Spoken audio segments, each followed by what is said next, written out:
안녕하세요. 오늘 저희와 함께 깊이 파고들 내용에 오신 것을 환영합니다. 오늘은 2025년 9월 25일입니다. 오늘 저희가 살펴볼 자료는요. 싱가포르의 스트레이츠 타임스 기사인데요.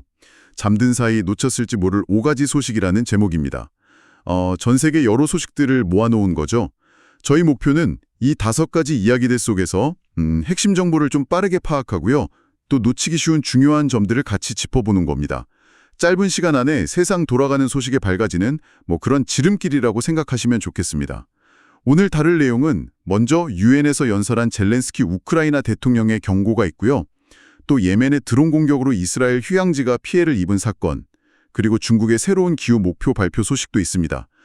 유명 중국인 조경 건축가의 안타까운 사망 소식, 마지막으로 미국 IC 사무실에서 발생한 총격 사건까지 다뤄보겠습니다. 자, 그럼 바로 한번 시작해볼까요? 이 다양한 소식들 속에서 어떤 의미들을 찾을 수 있을지 함께 보시죠. 첫 번째 소식인데요. 우크라이나 젤렌스키 대통령이 9월 24일 유엔 총회에서 연설을 했습니다. 여기서 아주 강하게 경고를 했어요. 지금 러시아를 막지 않으면 인류 역사상 가장 파괴적인 군비 경쟁에 직면할 거라고요. 핵심 메시지는 전쟁이 위험한 군비 경쟁을 촉발하고 있다는 것. 특히 군사용 드론 기술의 눈부신 혁신을 언급하면서요. 인공지능 AI 무기 사용을 제한할 국제적 규범 마련이 시급하다. 이렇게 촉구를 했습니다. 그가 이런 말도 했어요. 지금 러시아를 막는 것이 누가 먼저 핵탄두를 탑재한 간단한 드론을 만들지 걱정하는 것보다 비용이 적게 든다. 위기감이 느껴지는 발언이죠. 바로 이 부분이 정말 흥미로운데요. 그러니까 AI 무기 사용을 통제하기 위한 국제적 규범을 요구했다는 점 말입니다. 지금 이 시점에 말이죠. 네, 그 지점이 아주 중요합니다. 어떻게 보면 현재 진행 중인 분쟁, 그러니까 우크라이나 전쟁과 미래 전쟁 기술, AI나 드론 같은 것들이 어떻게 교차하고 있는지를 보여주는 대목이거든요.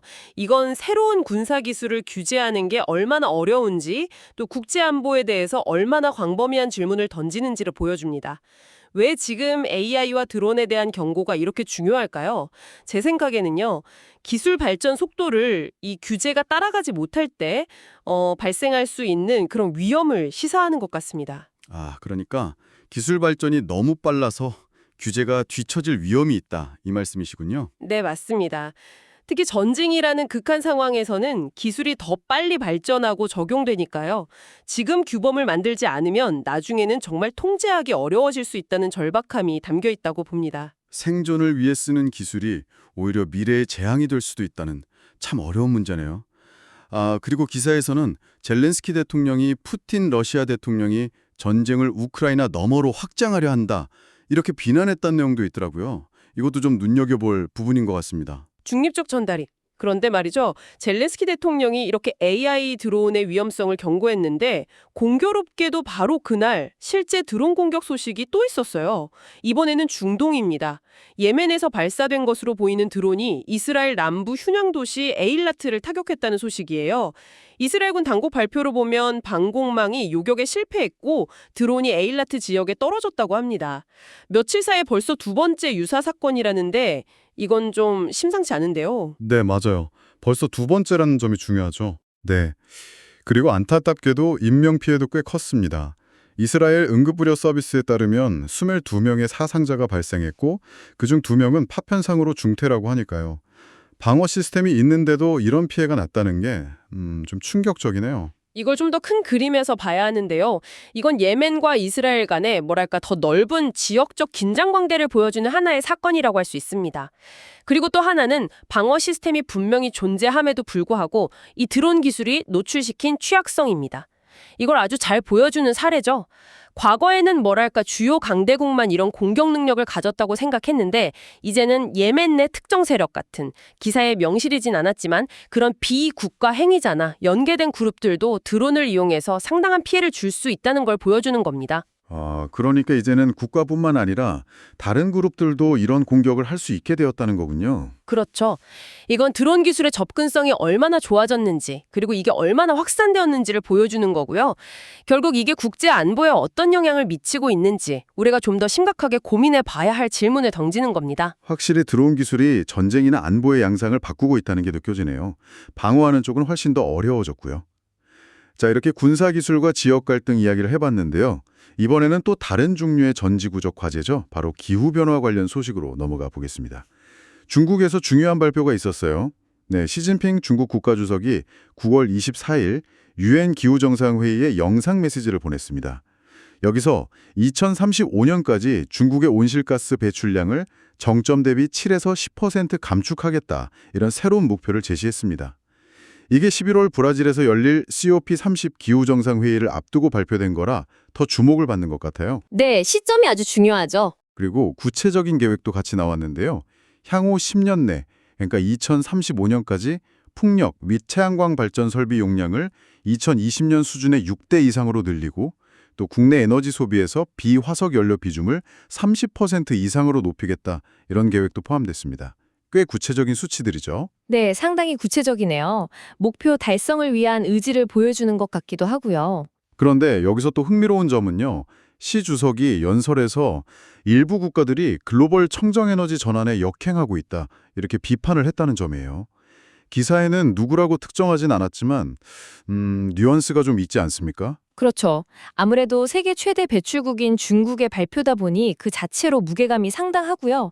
말씀하신 대로 COP30이라는 중요한 국제회의를 앞둔 시점, 그리고 특정 국가들을 겨냥한 듯한 비판이 담겼다는 점에서 이건 분명히 전략적인 행보로 해석될 여지가 많습니다. 국제사회에서 기후 리더십을 좀 보여주려는 의도도 있을 거고요. 동시에 다른 주요국들에게, 특히 에너지 전환에 소극적이라고 보는 국가들에게 압박을 가하려는 그런 포석으로 읽힐 수 있습니다. 리더십 경쟁과 압박이 동시에 있군요. 네, 물론 이 77% 감축 목표가 얼마나 야심찬 것인지, 파리 협정 목표 달성에 충분한지에 대한 평가는 이 자료만으로는 알 수 없습니다. 하지만 중요한 건 중국이 이런 목표를 설정했다는 사실 자체가 글로벌 기후 노력에 영향을 미칠 수 있다는 점이죠. 그리고 다른 국가들을 향한 비판에 담긴 어떤 지정학적 함의 같은 것들도 우리가 좀 생각해 볼 필요가 있습니다. 결국 기후 문제 역시 정치나 외교 문제와 뗄 수가 없네요. 중국의 약속이 앞으로 어떻게 이행될지 계속 지켜봐야겠습니다. 자, 그런데 이렇게 거시적인 기후 정책 목표와는 또 다르게 아주 구체적이고 창의적인 해결책을 제시했던 인물이 안타깝게 세상을 떠났다는 소식이 바로 이어집니다. 네, 중국의 아주 저명한 조경 건축가 위쿵젠 씨 이야기입니다. 이분이 9월 23일 브라질 마트그로스 두술주의 습지에서 비행기 추락 사고로 사망했습니다. 향년 62세였습니다. 아, 정말 안타까운 소식이네요. 위쿵젠 씨라면. 네, 맞습니다. 그 스펀지 도시 개념을 창시하신 분이죠. 아마 들어보신 분들도 꽤 계실 거예요. 네, 저도 들어봤습니다. 아주 혁신적인 개념이었죠. 그렇죠. 간단히 설명하면 도시가 콘크리트로 뒤덮여서 비가 오면 물이 그냥 다 흘러가 버리잖아요. 그걸 막고 도시 곳곳에 녹지나 습지, 물이 잘 스며드는 포장 같은 걸 만들어서 빗물을 마치 스펀지처럼 흡수하고 저장했다가 천천히 활용하자는 개념입니다. 네, 자연 기반 해법이라고 하죠. 맞아요. 그래서 홍수도 예방하고 가뭄때 물 부족에도 대비하고 또 도시 생태계도 살리고 일석삼조의 효과를 노리는 그런 아이디어였습니다. 이 개념이 정말 대단했던 게 중국 내 수백 개 도시는 물론이고 미국, 러시아 같은 다른 나라 도시 지형에서도 채택될 정도로 큰 영향을 미쳤다고 합니다.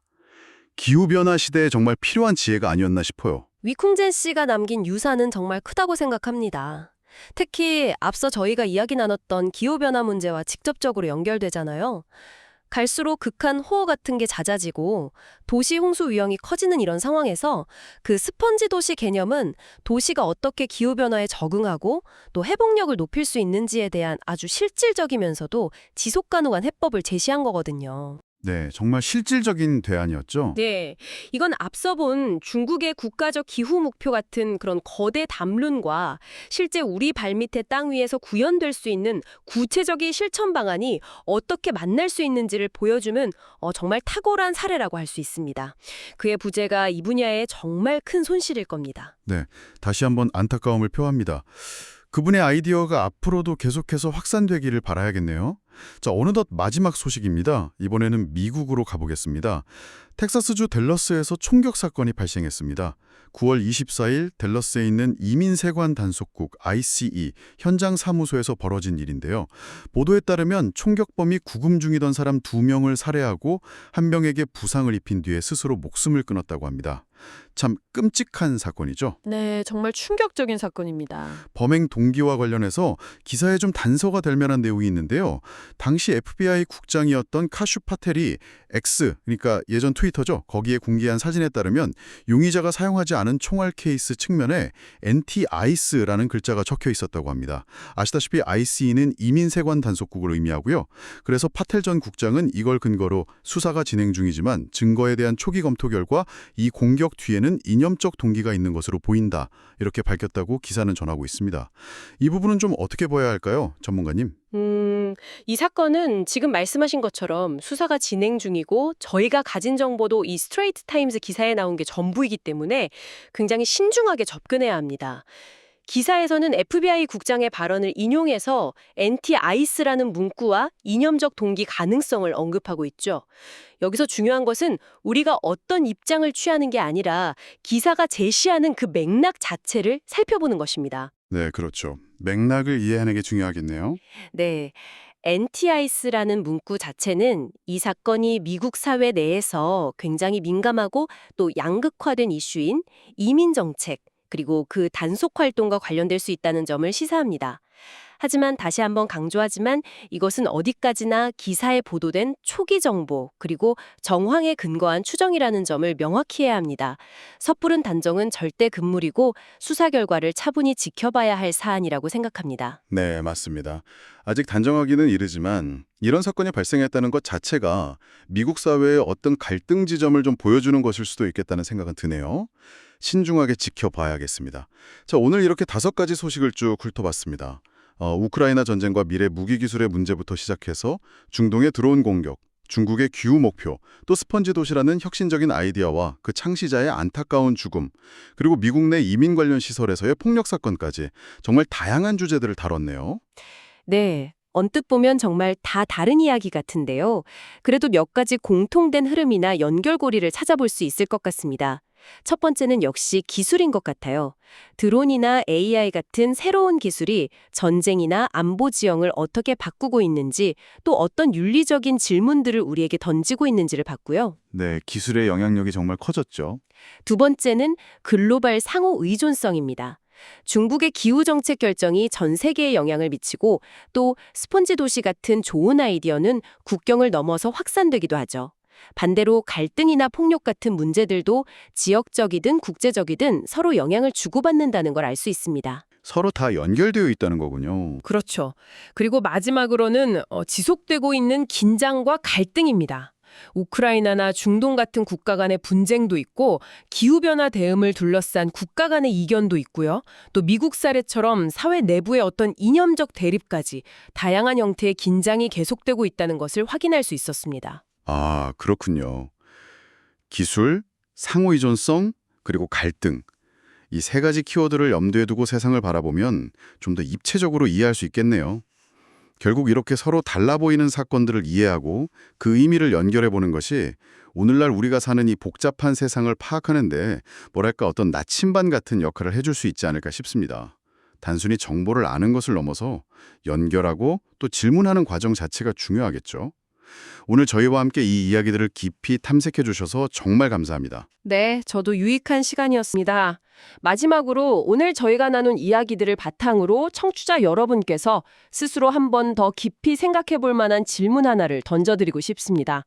오늘 저희가 우크라이나와 예멘 사례에서 본 드론 기술의 급속한 발전과 확산, 그리고 AI 무기 규제에 대한 목소리를 생각해 볼 때 말이죠.